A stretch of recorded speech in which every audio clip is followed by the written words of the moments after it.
Fellas, the HLTV the glare on these glasses is fucked, bro. The HLTV top 20 has finally concluded and, people are not very happy. There were a lot of, questionable placements this year that, a lot of people disagree with, which I understand and I agree with a lot of the concerns that people have. But I do feel like this happens every single year, almost. I mean, looking back at 2024's list, there were a couple placements as well that people were up in arms about. And I think that poses the question of, is the HLTV top 20 bad, or do they just rank it in a certain way and a lot of people just disagree with their way of ranking players? We'll get into that, but first, Barmlings, have you been looking for a quick and easy way to cash out your Counter-Strike skins? Maybe you've just recently gotten the I need a new knife now itch. Well, look no further than today's sponsor, skins.com. Skins.com has a huge marketplace of skins that you can easily navigate through using their super simple search filter system. You can capitalize on some of the best rates in the entire industry with payment methods such as crypto, card, Apple Pay, PayPal, and more. Or if you want to get out of the skin game, they also have an instant sell feature. But this is unlike anyone in the market. Normally, the site will take a fairly large chunk just for the convenience of you instantly being able to cash out, but skins.com gives you incredibly fair prices along with 0% fees, allowing you to keep every single cent. You can then easily withdraw with crypto or bank transfer. And along with all of this, they're even working on adding a peer-to-peer trading system in the near future. Thank you to skins.com for sponsoring. Check them out with the link in the description. And back to the video. The HLTV top 20 list first started in 2010 in 1.6 with the first ever #1 player being Markelov from Na'Vi. Then in 2011 it was Neo. Then we skipped 2012, and after CSGO released, we've had this list every single year since 2013. Whenever we're talking narratives in Counter-Strike, people will look at the HLTV top 20 list to help supplement what they're saying. If you're one of the few select people on Earth who have been ranked #1, you are simply a legend and you will never be forgotten. It does also help that every single player who has been ranked #1 since CSGO released has won a major at some point in their career, so hard to not be a legend at that point. And well, with it being the only list in the Counter-Strike scene that people really care about, you are gonna catch a little bit more slack. And over the past few years, I feel like this has been ramped up quite a bit. In 2024, the biggest two examples of players that people just couldn't understand why they were ranked where they were was Elige at number 19 and Brokey at number 8. Because when people look at a top 20 list, they're expecting players to be ranked on their individual performances and their individual skill. And well, HLTV with their top 20 list just doesn't really do that. While individual form does matter for this list, they also heavily take into account team success over the year, which you can argue whether that does or doesn't make sense. It's not a who's the best team in the world ranking, but being a good player also does mean elevating your team into winning tournaments, so I could go on about it forever. But in 2024, Elige was heavily punished despite being one of the best players in the world, just because the team he was on, Complexity, did not have that much success. And Brokey being in number 8, despite not being great for over half the year, it felt like, he did win an MVP at a tournament, and FaZe made 2 major final runs. So, I mean, that's pretty much the entire reason why he was even in the top 10. And well, carrying this over into the 2025 list that just finished, let me tell you what, fellas, a lot of people simply cannot wrap their heads around how a lot of different people placed where they did. But in hindsight, after looking over this list in total, it really is just another case of HLTV heavily valuing team success. To get some of the criticisms out of the way, you can just scroll Maui Snake's Twitter page. The first complaint is Zershin being in the top 20 at all, with Maui Snake quote tweeting his placement saying not my list, and following it up with, to be fair to Zershin, he was in my 21 to 23 spot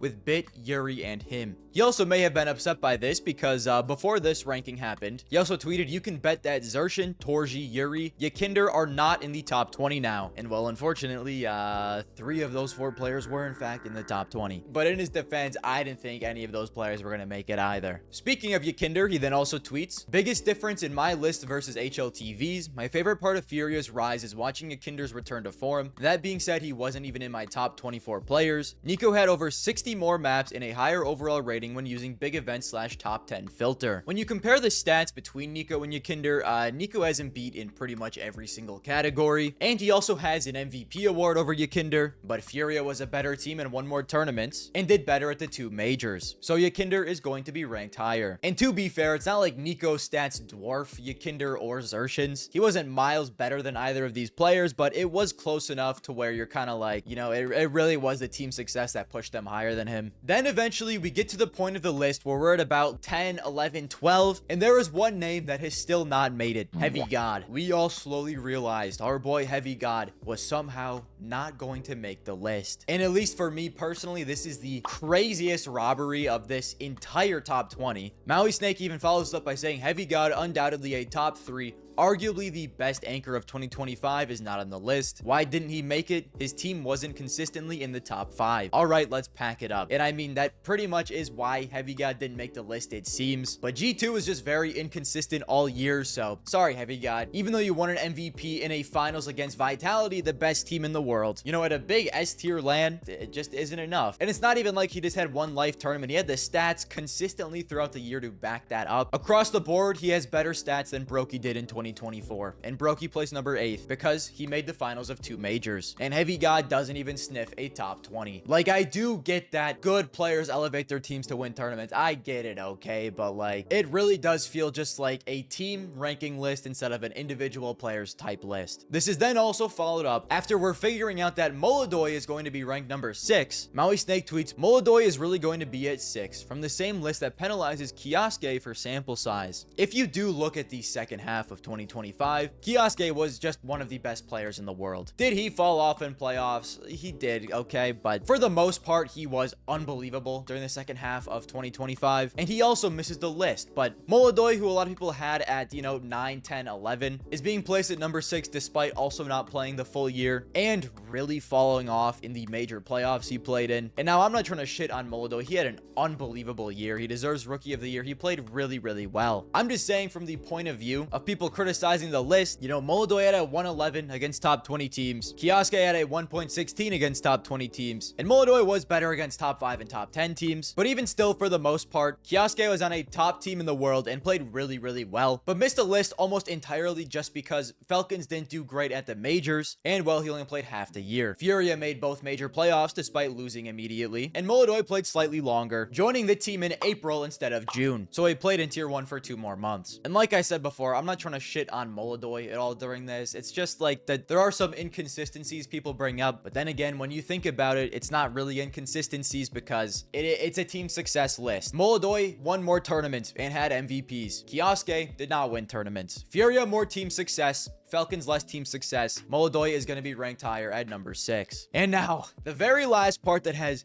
a lot of people extremely up in arms is ZywOo being ranked number 1, while Donk is being ranked number 2. Now, I think every single person on earth knew ZywOo was going to be ranked number 1. We're all aware of how HLTV does this. So I know people were waiting for this ranking to get... People were probably angry before the ranking even came out because they knew. They were waiting for the second ZywOo got number 1 so they could start hating. But Maui Snake says, I don't know in what world being number 1 at practically everything can mean you're the second best. Robbed. And here's a graphic that shows Donk pretty much was the number 1 player in the world at a bunch of different stats. But ZywOo won 2 majors. ZywOo won various tournaments. He had more MVPs. ZywOo had more team success, so he's going to be ranked higher than Donk, despite what their individual form might have been. So you might be wondering, what do I think about all of this? Here's my take, fellas. I don't care that HLTV ranks their players like this. I think there is merit to being a good player on a good team and elevating your team into winning tournaments. I think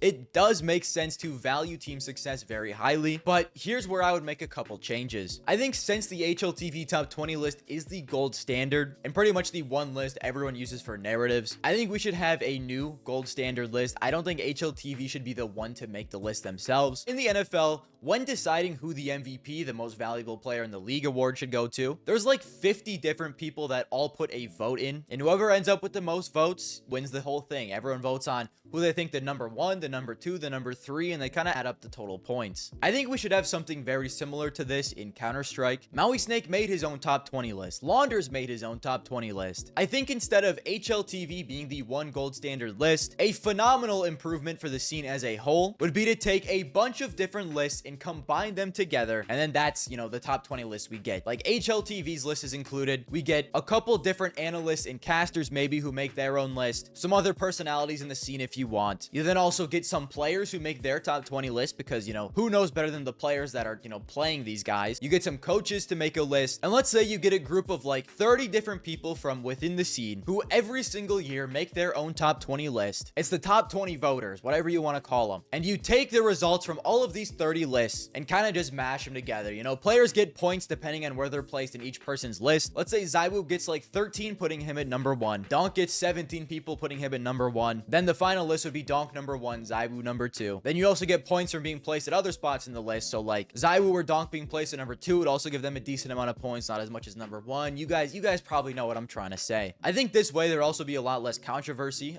when this list comes out, because when you get 30 different people voting on it, I think people are going to be like, you know what? Sure, like people are always going to be mad about stuff like this, but I do think it would help a little bit. And I just think it's a better system overall, because sure, you can have HLTV's list in there that values team success. Maybe other casters and players and coaches will also value team success, but then you'll also have a mix of people that value individual success way more. And I just think it would make for a good mix. I don't know. That's just my take on the matter. Will this ever happen? Who fucking knows? Maybe it will, maybe it won't. I think it would be smart. In a perfect world is what we would do, but then again, I also understand, you know, making a top 20 list does take a decent amount of time. You have to be involved in Counter-Strike throughout the entire year. In 20 players being placed properly on a list, it takes a lot of thinking power as well. So I don't know. Let me know if you agree with this take or not. If you think we should have, you know, one conjumbled big list of 30 different people voting on the player positions, or if you like how the HLTV top 20 list is. I do understand where they're coming from in these placements, and I think going into 2026, we just got to understand HLTV is going to value team success over a lot of individual stuff. But anyways, that's it for me today, fellas. I hope you enjoyed. Liking if you liked the video, subscribing if you want to subscribe, and notificationing if you want to be notified, and I will see you guys next time.